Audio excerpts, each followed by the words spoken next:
Hello everyone, welcome to my channel রিয়াস Learnopedia. আজ আমরা দেখে নেব যে গ্রুপ সিডির যে সিলেবাস, সেটা আমরা তো আগেই দেখেছি যে গ্রুপ সিডি লাইব্রেরিয়ান পদের গ্যাজেট প্রকাশিত হয়েছে। আজ আমরা তার সিলেবাসটা দেখে নেব।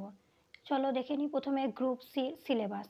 জেনারেল নলেজে আছে 15 নাম্বার। এখানে কি থাকবে না, আপনার চারপাশের পরিবেশ এবং সমাজের ওপর তার যে প্রভাব সেটার উপরে। তারপর আছে কারেন্ট অ্যাফেয়ার্সে 15 নাম্বার। এখানে কি থাকবে, সাম্প্রতিক ইভেন্ট, ভারত এবং অন্যান্য দেশ, বিশেষ করে খেলাধুলা, ইতিহাস, সাহিত্য, সংস্কৃতি, ভূগোল, অর্থনীতি, রাজনীতি, ভারতীয় সংবিধান এবং বৈজ্ঞানিক গবেষণা ইত্যাদি। তারপর আছে জেনারেল ইংলিশ। এখানে 15 নাম্বার। এখানে কি থাকবে, শব্দভাণ্ডার, ব্যাকরণ, বাক্য গঠন, সমার্থক শব্দ, বিপরীতার্থক শব্দ এবং এর সঠিক ব্যবহার। তারপর কি আছে, গণিতের মধ্যে অ্যারিথমেটিক, পাটিগণিতটা কি রয়েছে, সরলীকরণ, দশমিক, বিভাজ্যতা, ভগ্নাংশ, লসাগু, গসাগু, অংশীদারিত্ব, গড়, অনুপাত সমানুপাত, শতাংশ, লাভ এবং ক্ষতি, ছাড়, সরল সুদ, সময় এবং কার্য, সময় কার্য, দূরত্ব, এইগুলি রয়েছে।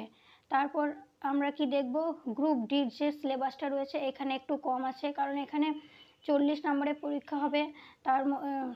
তার মধ্যে এখানে জেনারেল নলেজ থাকবে 15 নাম্বার, যেটা গ্রুপ সির মতনই একই আছে, আপনার চারপাশের পরিবেশ এবং সমাজের ওপর তার প্রভাব।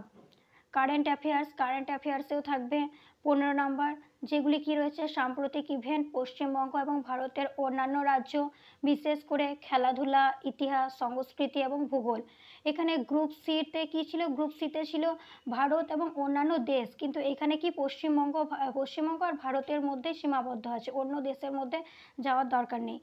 এখানে গ্রুপ ডির একটু কম আছে। আর অ্যারিথমেটিক, পাটিগণিতেও একটু কম আছে, যেমন সরলীকরণ, দশমিক, ভগ্নাংশ, লসাগু, গসাগু, গড়, অনুপাত এবং সমানুপাত, শতাংশ, লাভ এবং ক্ষতি, ছাড়, সরল সুদ, সময় ও কার্য, সময় এবং দূরত্ব। এই টপিকগুলি আছে। তাছাড়া যেগুলি তোমাদেরকে দেখে রাখতে হবে। এরপর তোমাদেরকে গ্রুপ সি এবং ডি এর যে সিলেবাসও পেয়ে গেলাম। এরপর ফর্ম ফিল আপও স্টার্ট হয়ে যাবে। তোমাদেরকে এবার লেগে পড়তে হবে এই পরীক্ষার জন্য, যাতে কোনো রকমভাবে এটা পেরিয়ে যায়। যদি ভালো লেগে থাকে ভিডিওটি অবশ্যই লাইক করো, কমেন্ট করো, শেয়ার করো। চলো দেখা হচ্ছে নেক্সট ভিডিও।